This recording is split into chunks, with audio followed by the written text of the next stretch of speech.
You did it. The thing you said, you do. You actually did it. And you're sitting there in the life that you built and something's not right. It's not wrong, not exactly, just not what you thought it would feel like. And you can't say this out loud because from the outside, everything looks how it's supposed to look. The the performance is absolutely flawless. From the outside, everything is working. You've got it. The metrics are right, the title, the business, the accolades, the recognition, it's all there. And you should be satisfied by any reasonable measure. You've won. Okay. But there's this thing that happens, this quiet thing. Like you closed a deal, you hit the milestone, you get the recognition you've worked so hard for. And there's about 15 minutes where it feels like what would you thought it would feel like if you've got it, but then it's gone. And then you're already moving on to the next big thing because that's what you do. Most people call that drive. That's relentlessness. They'd say you're ambitious, successful, exceptional. And you are, like you are. And that's the problem. Because what nobody says and what nobody says out loud is that the relentlessness doesn't stop when the achievement arrives, because it's never about the achievement. It couldn't be stopped by an achievement. And somewhere underneath all of that performance, under all that capability, you actually know this, don't you? You just don't know what to do with all of this stuff.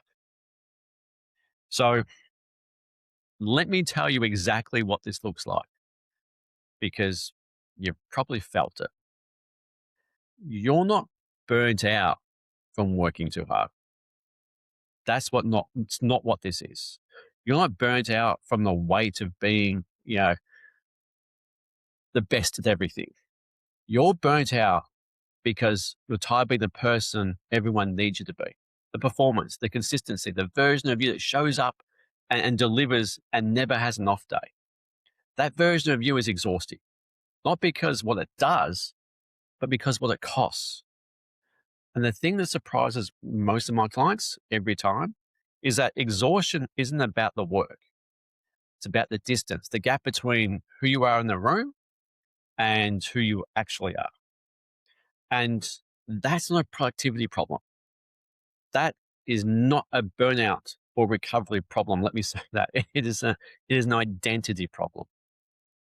And the smarter you are, the more invisible it becomes, because you've built the most sophisticated performance system anyone's ever seen. And it works. It works every time. And that's the trap.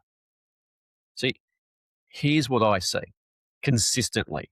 And I've worked in corporate 25, 30 years in working inside the world that you're in. And then another, decade plus with people underneath all of this performance. So here's what's actually happening. Most people frame burnout as like a resource problem. You've run out of energy. The solution is to rest, recover, recharge, get back into it. So you take a holiday, you do some breath work, maybe you find a therapist or a coach, and you come back into the same system refreshed. And guess what? 6 months later, you're back in the same place because you didn't change the identity. You just refueled it by doing this. So think about it this way. If I've got an engine that's been running wrong fuel, wrong timing, firing out of sequence, running hot consistently, making a sound it shouldn't be making, what's the wrong answer here? Fill it up and keep driving. You haven't fixed anything. You've given it more resources to keep running the wrong way. Maybe put some 98 premium in it, right? That's what most high achiever and burnout people recovery looks like, right? Refuel it and return back to the same thing. Nobody looks at the engine, because the engine, the actual identity underneath your performance, was built on something. And I want you to sit with this for a second, right? What was this built on? Most people in your position build their achievement system on something external, the approval, the validation, the need to prove something to a parent, a market, themselves, whatever it is. I'll rest when I've made it. I'll be enough when I've hit the number. I'll feel okay when the business is there. And here's the thing most people will never say to you out loud. You know, you hit the number, you made it, you got there, and it's still shit. But the system keeps running because it was never designed to stop. It was never designed to stop going. It was never designed to not need more. Not because you're broken, because that's what the system was built to do.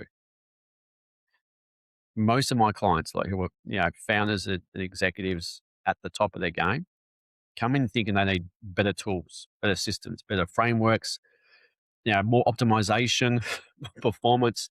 And what they actually find every time is someone who's been running the most sophisticated achievement machine imaginable, flawlessly perfect for decades. And no one's never stopped once to ask, what is it actually running for? That's the question underneath all of this stuff.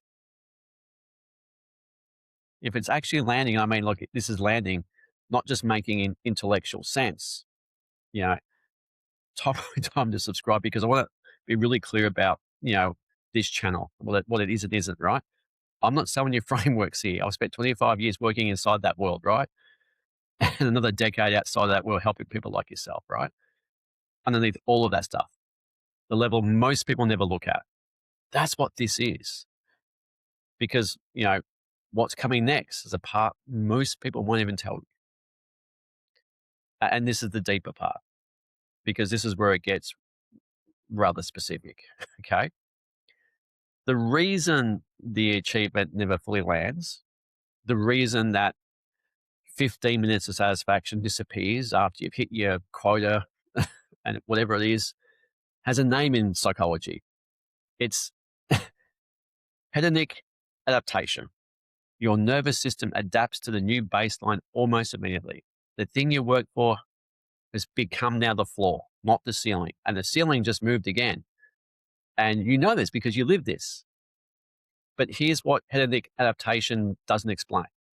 It doesn't explain why some people hit the same cycle and feel empty, and other people hit the same cycle and feel complete. Same external outcome, completely different in internal experiences. The difference isn't achievement. It's the identity it was built on. So when the achievement is built on proving or feeling something was taken from you early on being enough or being safe or earning love that should have just been given just automatically, the achievement can never be filled because you're using completely the wrong tool. You're taking a 26-year-old wound into a boardroom every single morning and trying to close that loop with a quarterly result. And I know how that lands for someone, some of you guys out there, because the impulse is to immediately rationalize it, right? That's not what I'm doing. My ambition is genuine. I just like to achieve things, right? Well done. I'm not saying that isn't true, right? I'm saying both those things are true at the same time, which is amazing to understand. And, one of my clients, he was really good at what he did, built something really significant. He was a founder and literally came in because he couldn't understand why after doing, some of his biggest deals, it just made him feel worse and worse and worse. Not, it was flat, worse. He was genuinely confused by it, right? And, literally in 3 sessions, we just sat with the question, not trying to fix anything, not reframing it, not optimizing it, just looking at what was actually underneath it. And what he found, and this is the part that nobody talks about, well, his achievement had been functioning as a protection. So as long as there was a next goal or next milestone, next number to hit, didn't have to look at anything else. The momentum was the avoidance. So when people get it and don't try and optimize the performance the way out of it, actually get it, it's not a relief at first. It's pretty confrontational because what they realize is that the machine they've been running so successfully in the past was built to keep them from their real selves, their true selves. This is an identity problem. This is what it actually is. It's who you are. So so here's what I'll really watch, what happens every time, right? The exhaustion lifts, not all at once, but differently. Not I have more energy now, but I don't need to spend energy on this anymore.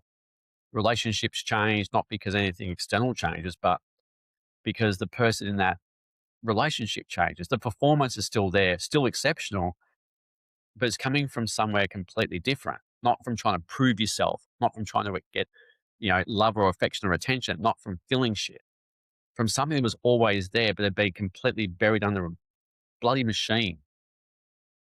You know, most of my clients say, they go, how do we not know this? How do we not know this shit? Like, we're in the performance optimization space. How do we not do this, right? Not trying to fix stuff, not to improve stuff. It's just, this is different. Like, I'm a different person. I've done nothing. And this is what actually works. So here's the only thing I'm going to ask you to do right now. The next time you hit a win, like a real one, the kind that you've been working really hard towards, don't celebrate it. No, it's counterintuitive. Don't move straight on from it. Sit with it for 10 to 15 minutes. Don't analyze it. Don't plan the next one. Just notice what it actually feels like. Most people won't do this. And I want you to notice that. Notice the pull to move to something next. Notice how fast the system wants you to move on to the next thing. That resistance, that's the whole thing. And that's where this starts.